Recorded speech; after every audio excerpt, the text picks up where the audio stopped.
what to do with his money.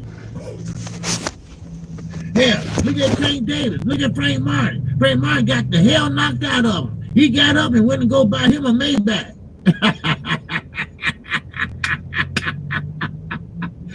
He got knocked out. He got stitched up, and man, he went and go him a Maybach. Hey, thanks for the fight, Take.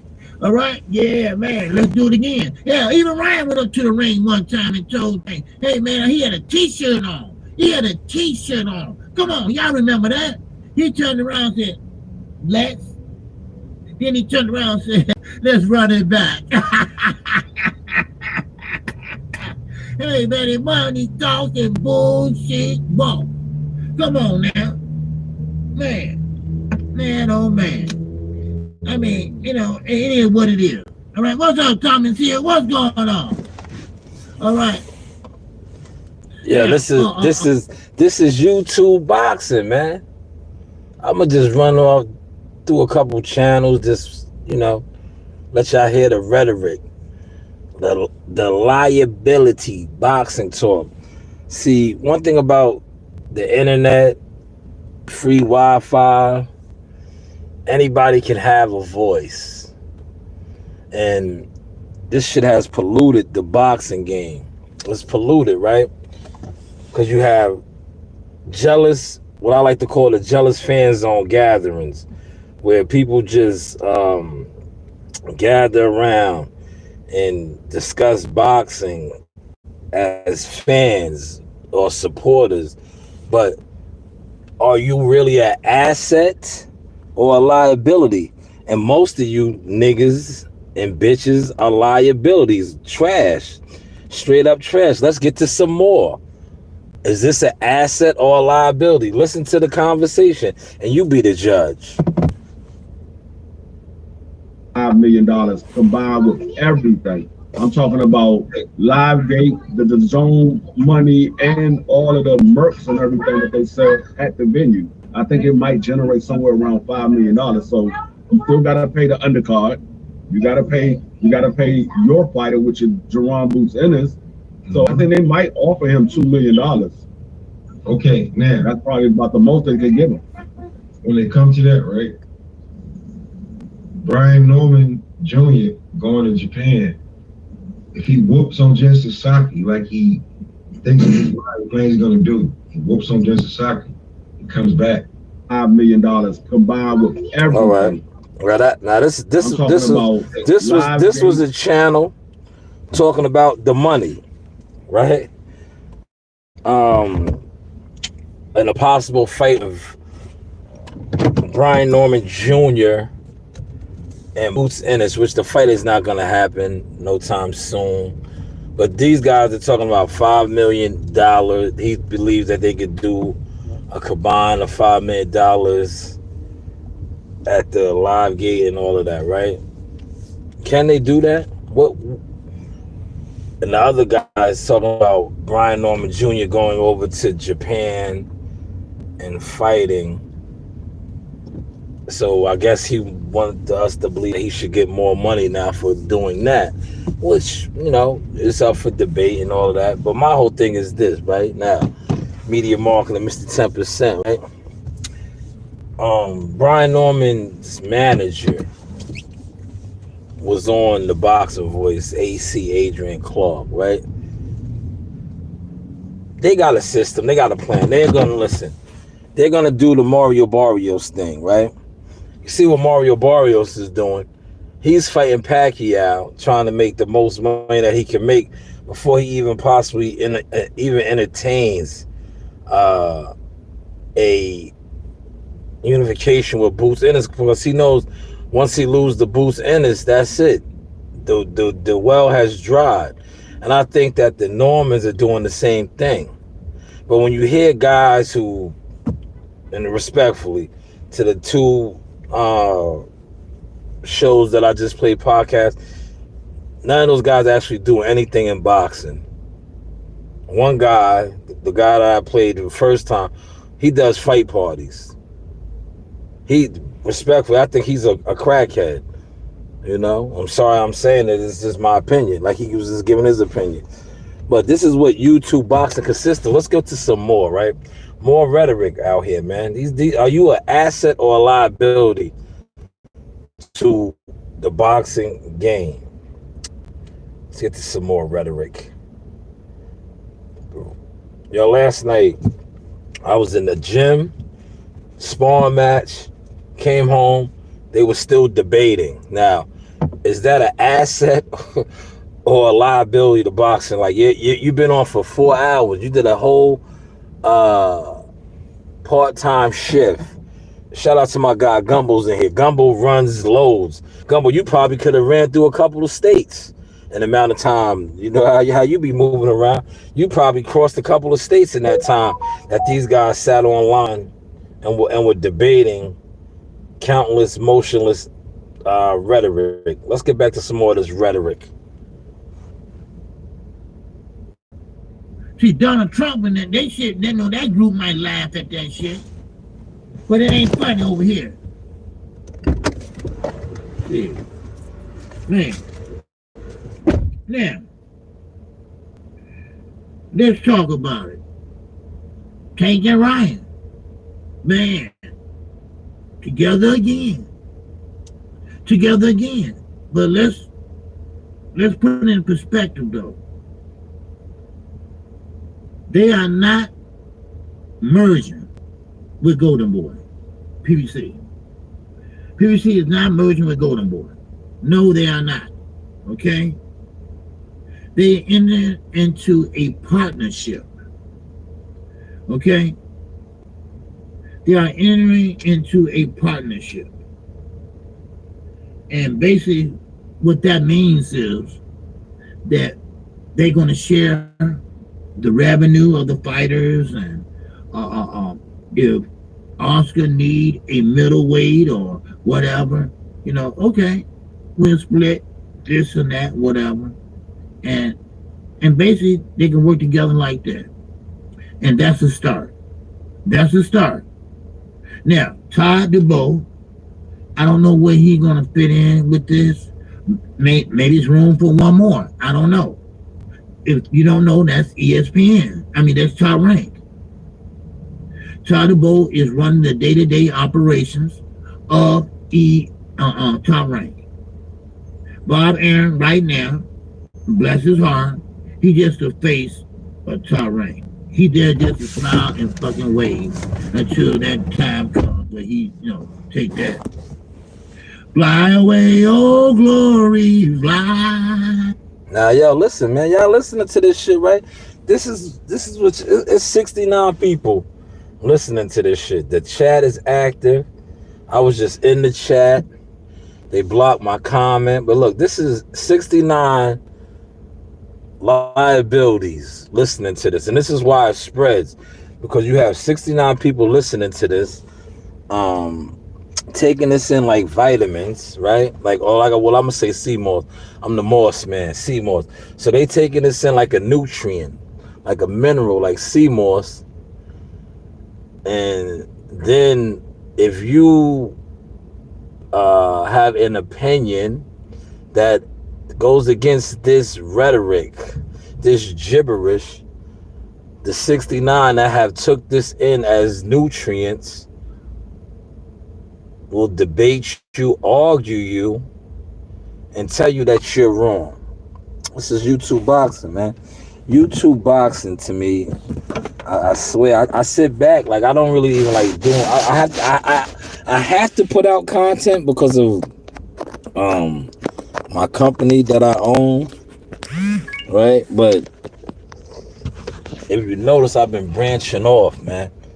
That's why, like tonight, my live stream will be a power recap. I just don't really try to sit around and indulge too much now into a lot of boxing live streaming.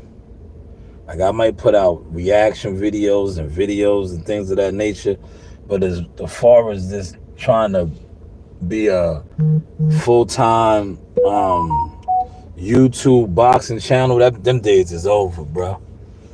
I created the No Jealous Fan Zone for that simple reason, because I watched so-called fans, right? You're supposed to be a fan of boxing now, right? Turning to jealous fans, content creator fans, right? When you put out actual content, if you go to a fight, you interview a fighter, you have relationships with promoters and managers, and you're covering these events. These guys that are like the ones I just played, that basically all they do is sit around and they talk about what goes on. They're not creating what goes on. They're talking about it, but they call themselves content creators, right? They're actually mad at the people that actually create it, whether they're fighting or they're doing the interviews, or, they're creating the content for you to talk on. But the jealous fans on YouTube boxing, liabilities, not assets, that do nothing for the growth of the sport other than sit around and rhetoric, gibberish talk, will be upset with you for being an actual participant, player, or somebody that actually really creates the content. Does that make any sense, man? Does that make any sense? Hopefully y'all are catching this sauce, man. Hopefully y'all are catching this sauce. But yeah, tonight I think I'm gonna do, like I said, I'm gonna do a power. I got some boxing content out there right now, man. Checking out real content in the gym, sparring. I clipped it up a little bit. I think I dropped maybe eight or 9 videos. That was from last night's session. It was just showing the transition and the growth, though, man. Like, I'm gonna do it right in front of y'all faces again. That's why I keep throwing it in y'all faces for those that fuck with me, and especially for those that don't fuck with me. I'm throwing it in their face and keep telling them, how is the content looking now? So when you watch me do another major move again, and you talk about, yo, nobody watches you. No, nobody watches y'all, man. Because your community does nothing in boxing. Nobody is watching y'all, man. And the ones that are watching y'all are just like you, respectfully. You are bums. You are jealous crabs. You're not builders. You don't do nothing. You are liabilities. See, I have always been an asset, and I show that with my content, but more importantly, I show that with my life. Like, if I step away from something, right, they lose the motion. They lose the hand of God, because I'm one of God's chosen. And that's how I show my worth, right? You guys sit online for hours and hours and hours debating topics, coming up with concepts and all that. Where has it gotten y'all? Your favorites, the big dogs, where has it gotten them? Where has it gotten them, man? Where has it gotten? I'm not even talking about the crash dummies. I'm talking about the guys that you say get YouTube money. They're wealthy, they're living a good life. Where has it gotten them? I still don't see these guys representing no fighters. I still don't see their names on nothing. They're not sponsoring no fighters, right? And they supposed to have money. When you have money, right? It's hard to be a promoter. You got a promoter, you need big money. You need big insurance. But to be a manager or representative, if you got some of the money that these so-called guys got, and they have the motion, like I like to say, or the influx, they should have been representing fighters. But I remember I used to call out, what's the name of them? Because they used to talk about how all this thing that they do for black fighters. And the only thing I seen them do for black fighters is ruin their brands. Just ruin their brands, man. These are facts, man. But is your channel an asset or a liability? Are you an asset or a liability? The choice is yours, man. Which one are you, man?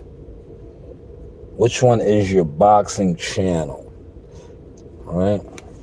Are you CMOS? Right? Or are you generating minerals, bringing minerals and nutrients to the game? Or are you sewer water? Are you dirty? Right? Which one are you? Are you the sewer or are you dirty? You know? Now you could have a large viewership like that fella I just played. There was about a little under 100 people in there listening to that. But I say that was straight sewer. That there was no nutrients coming off of that. He was hating on Terrence Crawford and Canelo, right? Hating, like just blatantly hating on Crawford and Canelo, right? Talking about this not a big fight and all of this. Like, man, some of these guys with this, it's like rhetoric. How is that not a big fight? Two undisputed guys, right? Going to clash, right? But it's not a big fight. It's not a big fight. And then you have the people that's over there listening to that. They don't even question it, man. They just sit there and be like, yeah, man, he's spot on. They sitting in the chat high fiving and you know doing the thank you. They high fiving and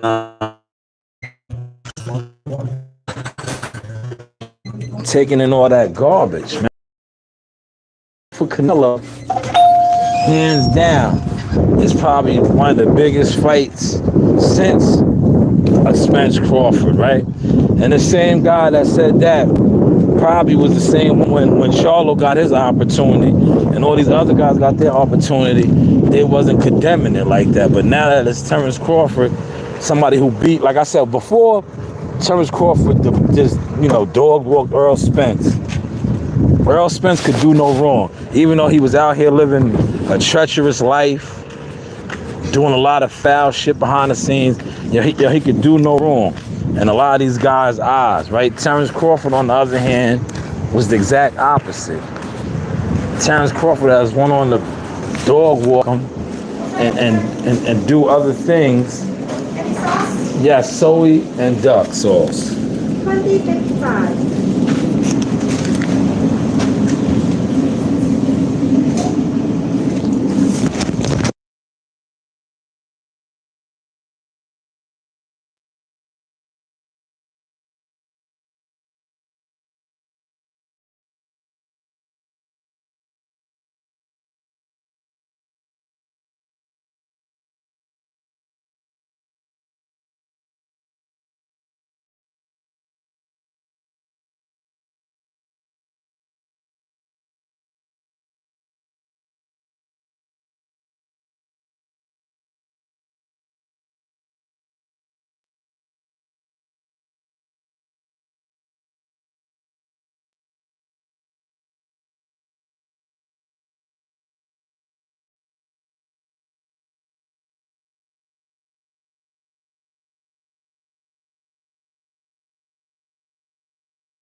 Oh, my bad, Gumbo.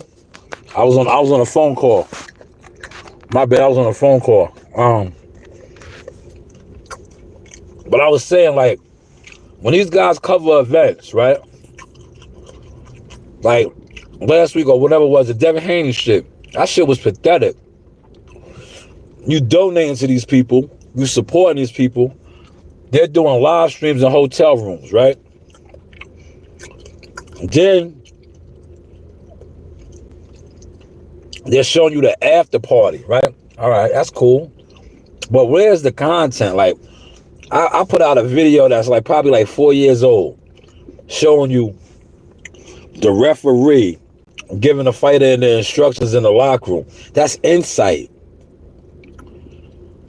The fighter in there having a moment with his mother before he goes out to the fights. That's all insight. I was looking for that from some of these guys that was supposed to be more successful than me. But I didn't get it. Maybe I'll get it now, because I'm calling them out on it. And I'm pointing out how it's all smoke and mirrors. They frauds, man. They frauds and their channels is frauds. But when you break down the demographic of YouTube boxing, it consists of what I just played. Guys sitting around with expertise, or everybody has expertise into what should be done, or this, that should be done. Oh, they could make this amount of money, they could make that amount of money.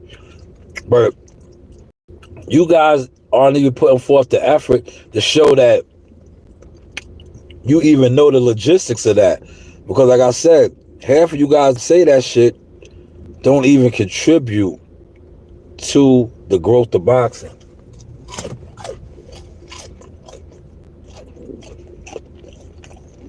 You don't even contribute, man. You don't even contribute. You sit online and you debate and argue about things that you don't even control. Like the average YouTube channel that does views, that got crazy algorithm like they think, right? Their relationships only go through the computer, right? Half of y'all, even the ones that are quote unquote successful, like Millie City. Yeah, Millie City has a deal. He'll never tell you this. Cigar Talk, they have a deal, right? These guys interviews and all of that. And they have access, right? They look, one of the biggest guys that had that flow, but he fucked it up. And look how they stripped him, right? They stripped him. He needs to do a live about that. Fred Barbershop conversation. He needs to talk about that. If he really wants to be who he is, Malcolm X and all that, that's the real live he should do. And come clean and tall on that.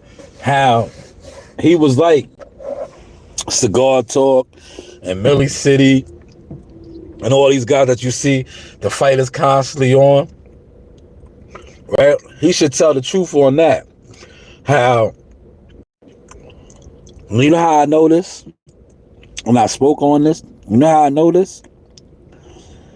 Because once upon a time, I put out the Mikey Garcia Earl Spence fight. All right? And I received all type of calls from the Earl Spence people and EJ and all of them. And they told me I had to take it down. I was like, damn, why do I gotta take it down? I was like, yo, y'all didn't even tell me this. I was like, yo, y'all didn't tell me this. Why am I taking this down? You know what they said? Yo, somebody else has to put it out first. And that was odd to me at the time, because I was still kind of naive. But now, like I said, being who I am now, I'm like, yeah, this shit is smoke and mirrors. But what I was telling them, right? And I was like, yo, y'all really don't fuck with me. Because y'all didn't even tell me this.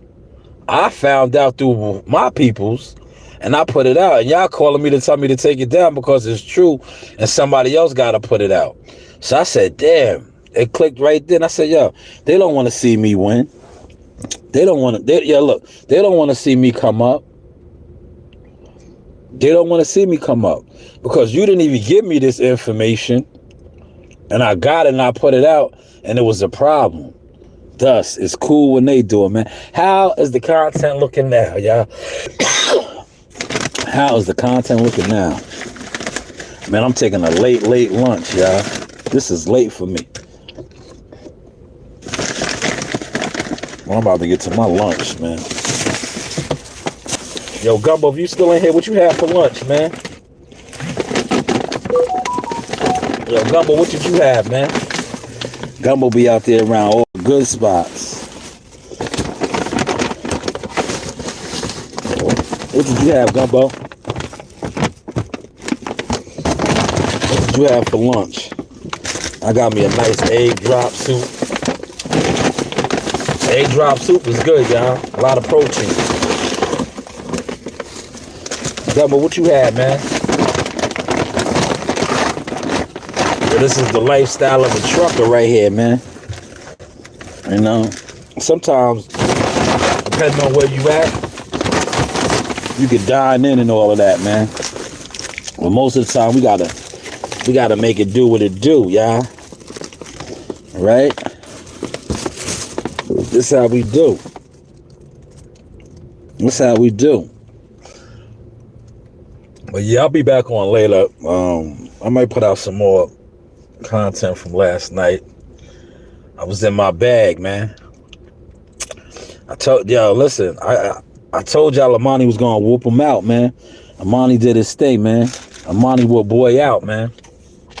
I told you he showed up to the gym late, man. Amani stuck to the game plan. He looked good, man. He's getting there. He's getting better. It's a process, man. Rome wasn't built overnight, man. But you know, you listen to these guys, they tell you they reinvented the wheel. That's good. Oh man. Yeah, you know when you don't eat all day, right? And you trying to take a bite of some food, yo, it tastes so good, don't it? When you really chew it and digest. You know how some dudes be like, yo, I ain't eat all day, and they just destroy their food. Now you gotta enjoy it. Oh man. Yeah, I really taste that. Hold on.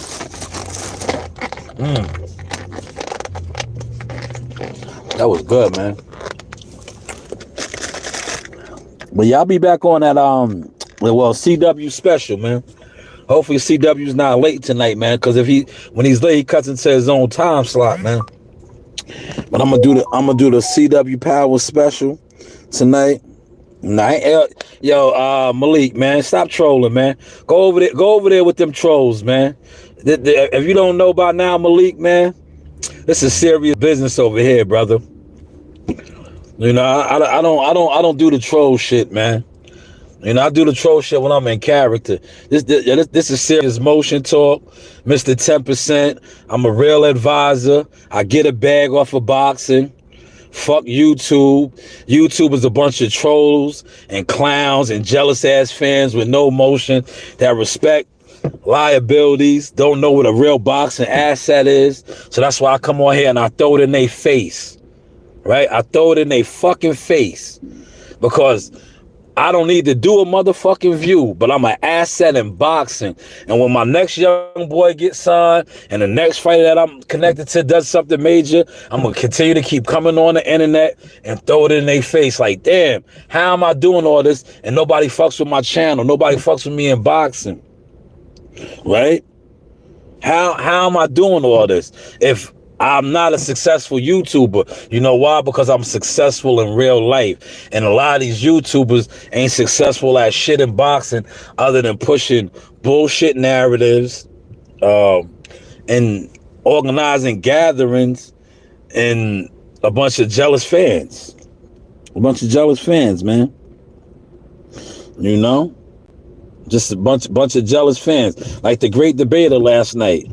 He was, look, I swear, I went to the gym, I left the gym, this nigga was still on live debating.